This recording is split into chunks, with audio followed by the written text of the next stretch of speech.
Hello everyone, I am Khushboo Tak and welcome to all of you आपका अपना channel शिक्षा mission. तो आज की क्लास में हम डिस्कस करेंगे स्ट्रेस स्ट्रेन ग्राफ के बारे में। प्रीवियस क्लास में हम डिस्कस कर चुके हैं stress strain modulus of elasticity और इस पे बेस हमने कुछ न्यूमेरिकल क्वेश्चन भी लिए थे। अब आज देखते हैं ग्राफ। तो स्टार्ट करता है क्लास को। अब very good morning to all of you. अब देखो स्ट्रेस एंड स्ट्रेन का ग्राफ। तो स्ट्रेस के बारे में हम पढ़ चुके हैं। स्ट्रेस होता है वो डायरेक्टली प्रोपोर्शनल होता है स्ट्रेन के। स्ट्रेस क्या होता है? Force per unit area. अगर कोई वायर है ये अपन ले लेते हैं, इसका क्या है? ये क्रॉस सेक्शन एरिया है। अगर इस वायर पे मैं फोर्स लगाऊंगी, फोर्स लगा रहे हैं अपन इसके क्रॉस सेक्शन एरिया पे, तो इस वायर में क्या हो जाएगा? एलोंगेशन होगा। मतलब जो वायर है, वायर की लेंथ क्या हो जाएगी? इंक्रीज हो जाएगी। तो जितना ज्यादा आप फोर्स पर यूनिट एरिया, जितना ज्यादा आप इस पे फोर्स लगा रहे हो, उतने ज्यादा इसमें एलोंगेशन होगा। तो स्ट्रेस डायरेक्टली प्रोपोर्शनल होता है स्ट्रेन के। तो यहाँ से हम ग्राफ बनाते हैं। तो ग्राफ हम ड्रॉ करते हैं। अब यहाँ पे देखो O से A तक रीजन आपको क्या मिलता है? ये आपको क्या मिलती है? स्ट्रेट लाइन मिलती है।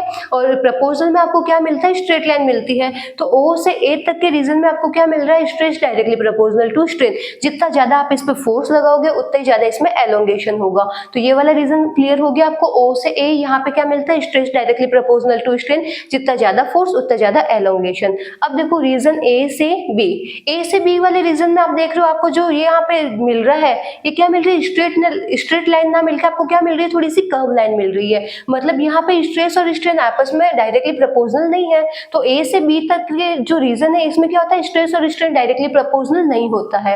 अब यहाँ पे आप देखो स्लोप। स्लोप क्या होती है? स्लोप क्या होती है? dy by D X. Y axis पे आपको क्या शो कर रखा है? स्ट्रेस। और एक्स एक्सिस पे क्या शो कर रखा है? स्ट्रेन। तो dy बाई डी एक्स किसके बराबर हो गया? स्ट्रेस अपॉन स्ट्रेन के बराबर। और स्ट्रेस अपॉन स्ट्रेन आपको क्या देता है? Modulus of elasticity. तो यहाँ पे आपको जो स्लोप है, स्लोप किसके इक्वल हो गई? मॉड्यूलस ऑफ इलास्टिसिटी के इक्वल। अगर आपको मॉड्यूलस ऑफ इलास्टिसिटी गिवन है तो वहां से आप इजीली स्लोप को कैलकुलेट कर सकते हो, क्योंकि स्लोप किससे लिंक कर रही है? मॉड्यूलस ऑफ इलास्टिसिटी से। स्लोप क्या होती है? dy by D X. Y axis पे स्ट्रेस है, एक्स एक्सिस पे स्ट्रेन है, तो स्ट्रेस अपॉन स्ट्रेन क्या हो गया? Modulus of elasticity. तो यहाँ पे इसको हम शो कर सकते हैं, ये क्या है? Young modulus of elasticity. ये वाई से अपन इसको शो करेंगे। अब देखो रीजन ए बी। ए से बी का जो रीजन है, इसमें स्ट्रेस और स्ट्रेन आपस में डायरेक्टली प्रोपोर्शनल नहीं होता है। अब आप खुद देखो यहाँ पे ए और बी वाला रीजन, ये आपको क्या मिल रहा है? बहुत ही स्मॉल रीजन मिल रहा है। अब यहाँ पे देखो, अगर आप थोड़ा सा भी स्ट्रेस बढ़ा रहे हो, थोड़ा सा अगर आप स्ट्रेस इसमें बढ़ा रहे हो, तो स्ट्रेन क्या हो रहा है? स्ट्रेन इसमें मैक्सिमम बढ़ रहा है। देखो इतना स्ट्रेन बढ़ रहा है। स्ट्रेस आपने थोड़ा सा आपने स्ट्रेस बढ़ाया, थोड़ा सा आपने फोर्स पर यूनिट एरिया,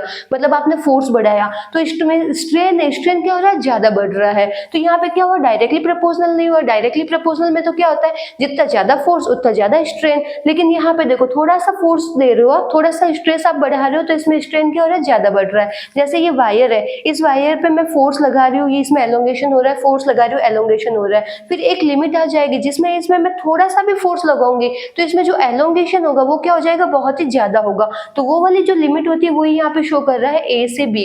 ए से बी ग्राफ में क्या हो रहा है? स्ट्रेस तो कम इंक्रीज हो रहा है और स्ट्रेन क्या हो रहा है? ज्यादा इंक्रीज हो रहा है। तो ए से ओ से बी तक का रीजन क्या है आपके? Elastic reason. इलास्टिक रीजन मतलब अगर बी पॉइंट तक भी अगर मैं फोर्स को, डिफॉर्मिंग फोर्स को अगर वापस हटाऊं, तो जो ऑब्जेक्ट है, जो ये वायर है, स्प्रिंग है, वो क्या करेगी? अपनी ओरिजिनल पोजीशन पे आएगी। मैं यहाँ पे इस पे फोर्स लगा रही हूँ। अपन यहाँ पे एग्जांपल लेते हैं स्प्रिंग का। जैसे ये स्प्रिंग है, स्प्रिंग पे मैं इस पे फोर्स लगा के क्या कर रही हूँ? इसको खींच रही हूँ। मैंने इस पे फोर्स लगाई, इसमें एलोंगेशन हुआ, स्प्रिंग क्या हुई? एक्सपेंड हुई। और मैंने फोर्स लगाया और एक्सपेंड हुई। फिर मैंने अगर इसको कम भी फोर्स लगाया तो स्प्रिंग में जो एक्सपेंड हुआ वो क्या हुआ? बहुत ही ज्यादा हुआ। इसमें एक्सपेंशन क्या हुआ? बहुत ही ज्यादा हो गया। तो कम फोर्स पे ज्यादा एक्सपेंशन वाला रीजन क्या आ गया? ए बी आ गया। अगर यहाँ तक भी अगर मैं इसको वापस रिलीज करती हूँ तो ये क्या करेगा? अपनी ओरिजिनल पोजिशन पे आ जाएगा। जैसे ये है इसकी ओरिजिनल पोजिशन। अगर मैं इस पे फोर्स लगा रही हूँ तो इसमें क्या हो रहा है? ये एक्सपेंड हो रही है। और फोर्स लगा रही हूँ और एक्सपेंड हो रही है। अब अगर मैं इस पे कम भी फोर्स लगा रही हूँ तो इसमें एक्सपेंशन क्या हो रहा है? बहुत ही ज्यादा हो रहा है। तो यहाँ पे इसमें क्या हो रहा है? ज्यादा एक्सपेंशन हो रहा है। तो ये आ गया आपके पास में बी वाला रीजन आ गया। अगर यहाँ से मैं इसको वापस रिलीज करती हूँ तो ये क्या करेगी? वापस अपनी इस ओरिजिनल पोजीशन पे आ जाएगी। तो स्प्रिंग वापस अपनी ओरिजिनल पोजीशन पे आ जाती है बी तक। अब ये वाला तो रीजन हो गया आपके पास में इलास्टिक रीजन, जहाँ पे ये क्या करता है? वापस अपनी ओरिजिनल पोजीशन को कवर कर लेता है। Elastic region. तो ये वाला आपको क्लियर हो गया। ओ से ए कम फोर्स लगाया तो इसमें क्या हुआ, कम एलोंगेशन हुआ, ज्यादा फोर्स ज्यादा एलोंगेशन। ए से बी कम फोर्स ज्यादा एलोंगेशन। बी तक भी अगर मैं वापस इसको रिलीज करती हूँ तो ये अपनी वापस ओरिजिनल पोजीशन को कवर कर लेता है। अब देखो बी से जैसे ही मैं इस पे फोर्स और बढ़ा रही हूँ तो अब ये क्या करेगा, वापस अपने ओरिजिनल पोजीशन में नहीं आएगा, इसमें कुछ परमानेंटली स्ट्रेन रह जाएगा। अब अगर मैं यहाँ से स्प्रिंग को वापस रिलीज करूँ, बी से ज्यादा भी अगर मैं इस पे फोर्स लगाऊं तो इसमें क्या हो जाएगा, इसमें कुछ परमानेंटली स्ट्रेन रह जाएगा।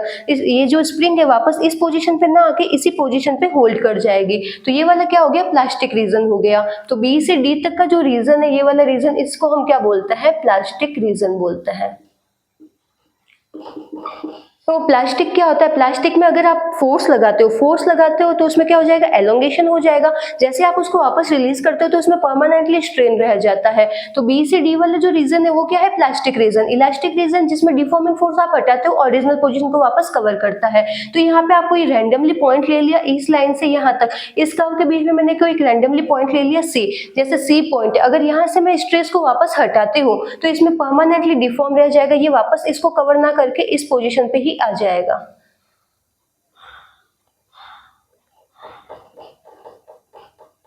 तो सी पॉइंट से अगर आप वापस स्ट्रेस को हटा रहे हो तो ये वापस कहाँ आएगा, यहाँ पे आएगा। तो इसमें देखो इतना क्या रह जाएगा, परमानेंटली स्ट्रेन रह जाएगा, ये वापस अपनी ओरिजिनल पोजीशन को कवर नहीं करेगा। अब इसमें भी क्या होगा, मैक्सिमम लिमिट तक एक ये क्या करेगा, स्ट्रेस को बियर कर सकता है, सहन कर सकता है स्ट्रेस को। अब यहाँ पे क्या मिलता है आपको, मैक्सिमम स्ट्रेस मिलता है। जो डी पॉइंट है, डी पॉइंट तक आपको मिलता है मैक्सिमम स्ट्रेस, और यहीं पे अगर बहुत ज्यादा स्ट्रेस होगा फिर वो क्या करने लग जाएगा, टूटने लग जाएगा। तो इसको अपन क्या बोलते हैं, ब्रेकिंग स्ट्रेस भी बोलते हैं। तो डी पे क्या होता है, मैक्सिमम स्ट्रेस है, इसको बोलते हैं ब्रेकिंग स्ट्रेस। अब यहाँ पे डी पॉइंट से अगर आप स्ट्रेस को कम भी करते हो तो वो तार क्या हो जाएगा, जो ये स्प्रिंग है वो क्या हो जाएगी, वो एकदम पतली हो जाएगी और लिक्विड की तरह होकर वो क्या करने लग जाएगी, टूटने लग जाएगी। अब सॉलिड है, सॉलिड अगर आपस में अलग होगा, सॉलिड पे अगर आप फोर्स अप्लाई करोगे तो पहले तो उसमें एलोंगेशन होगा, आप और फोर्स अप्लाई कर रहे हो और एलोंगेशन होगा, और फोर्स अप्लाई कर रहे हो तो उसमें एक परमानेंटली एलोंगेशन होने लग जाएगा। फिर अगर आप फोर्स को हटा भी दोगे तो वो क्या हो जाएगा, एकदम पतला होने लग जाएगा, और पतला होकर वो एक पॉइंट पे आके क्या हो जाएगा, टूट जाएगा।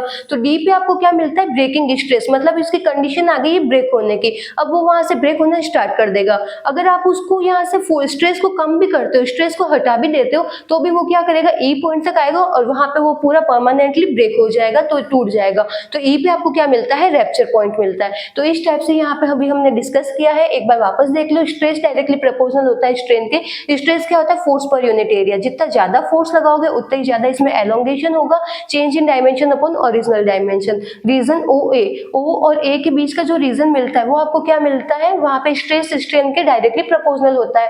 अब आप अगर इसमें स्लोप निकालते हो, स्लोप क्या होती है, dy by D X. Y axis पे क्या शो हो रहा है, स्ट्रेस, एक्स एक्सिस पे क्या शो हो रहा है, स्ट्रेन। तो स्ट्रेस अपॉन स्ट्रेन क्या होता है, मॉड्यूलस ऑफ इलास्टिसिटी। यहाँ पे हम ले सकते हैं यंग मॉड्यूलस ऑफ इलास्टिसिटी। अब यहाँ पे रीजन देखो, ए से बी, ए से बी के बीच में जो आपको लाइन मिल रही है वो स्ट्रेट नहीं मिलती। अगर स्ट्रेट मिलती तो स्ट्रेस और स्ट्रेन प्रोपोर्शनल होते। यहाँ पे जो लाइन मिल रही है वो आपको क्या मिल रही है, थोड़ी सी कर्व मिल रही है। इसका मतलब देखो, जैसे आप थोड़ा सा अगर स्ट्रेस बढ़ा रहे हो, थोड़ा सा भी अगर आप फोर्स दे रहे हो तो उसमें एलोंगेशन क्या हो रहा है, बहुत ही ज्यादा हो रहा है। तो यहाँ पे स्ट्रेस और स्ट्रेन डायरेक्टली प्रोपोर्शनल नहीं होते।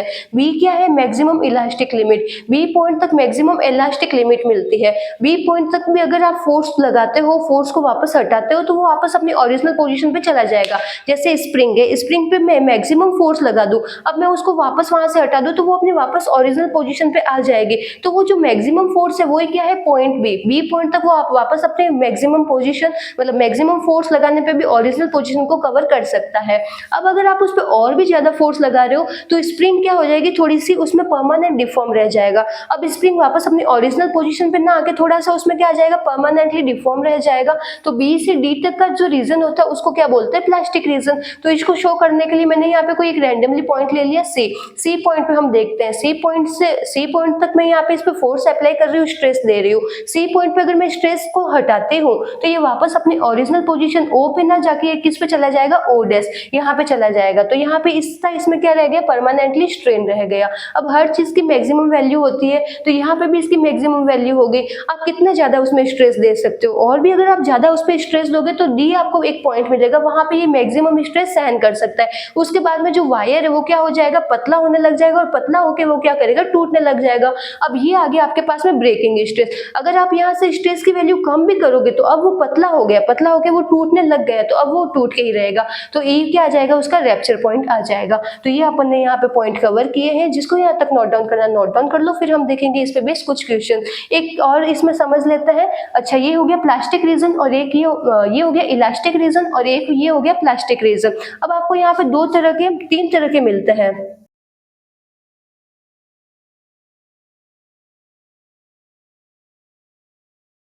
तीन तरह के मैटर और हम डिस्कस कर लेते हैं यहाँ पे। प्लास्टिक रीजन स्मॉल, ऐसे जो मटेरियल जिसमें प्लास्टिक रीजन बहुत ही स्मॉल होता है, मतलब प्लास्टिक रीजन तो ये हो गया, तो उसमें प्लास्टिक रीजन बहुत ही स्मॉल होता है, तो उसको अपन क्या बोलते हैं, ब्रिटल होते हैं। वो क्या होते हैं, इजीली टूट जाते हैं, उस पर आप थोड़ा सा भी फोर्स अप्लाई करोगे तो वो टूट जाएंगे। तो जिसमें प्लास्टिक रीजन स्मॉल होता है तो वो क्या होता है, ब्रिटल होते हैं, वो क्या करेंगे, टूट जाएंगे। अब देखो प्लास्टिक रीजन लार्ज, जिसका प्लास्टिक रीजन बहुत ही ज्यादा होगा, तो प्लास्टिक रीजन के अंदर आपको क्या मिल रहा है, प्लास्टिक रीजन अगर इसका लार्ज हो, प्लास्टिक रीजन क्या होता है, आप उस पर फोर्स अप्लाई कर रहे हो, फोर्स अप्लाई होने पे उसमें परमानेंट डिफॉर्म रह रहा है, परमानेंट डिफॉर्म के बाद में वो क्या हो रहा है, पतला हो रहा है, जिसमें आप मतलब और भी स्ट्रेस बढ़ा रहे हो तो वो वायर क्या हो रहा है, पतला होना स्टार्ट कर रहा है। तो जब पतला होता है तो उसी को अपन क्या बोलते हैं, डक्टाइल या टेंसाइल बोलते हैं। तो जिसमें प्लास्टिक रीजन लार्ज होगा तो वो क्या होगा, डक्टाइल या टेंसाइल होंगे।